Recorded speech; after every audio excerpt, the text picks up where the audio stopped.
Alors, je vais vous lire un commentaire que j'ai écrit sous la vidéo de Yann Piette.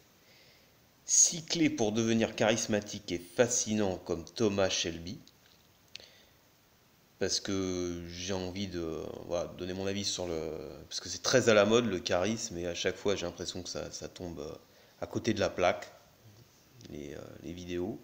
Alors bon, ça tombe sur lui, sur Yann Piette, moi j'ai rien contre lui, hein, mais c'est juste parce que je tombais sur cette vidéo et c'est une vidéo qui montre des acteurs tout en conseillant de prendre certains de leurs attributs, certains de leurs gestuels, certains de leurs comportements pour augmenter son charisme. Et je vais vous lire ce que j'ai écrit comme commentaire, ce que je pense là-dessus. Singer des acteurs ne donne pas du charisme.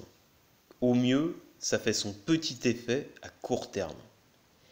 C'est toute la question du charisme qui est à côté de la plaque. La question à se poser, c'est pourquoi voulez-vous être charismatique? 99% du temps, la réponse est pour avoir plus d'impact sur les autres, obtenir plus d'eux et se sentir plus puissant. Donc travailler son charisme, c'est aller dans le mur. C'est comme vouloir devenir guitariste en prenant des pauses et en faisant des gestes dans le vide, sans jamais toucher une guitare.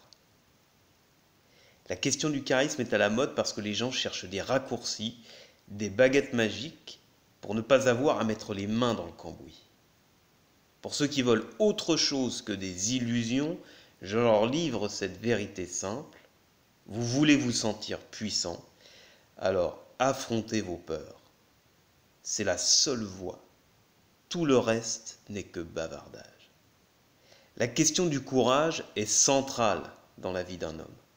Lorsque vous aurez des couilles en acier, vous n'en aurez plus rien à foutre d'être charismatique, et c'est à ce moment précis que vous commencerez à l'être. Je sais, c'est pas vendeur. Et pourtant, il y a des chaînes de développement personnel avec des centaines de vidéos inutiles, alors que tout se résume en quelques mots. Affronte tes putains de peurs. Fin de l'histoire.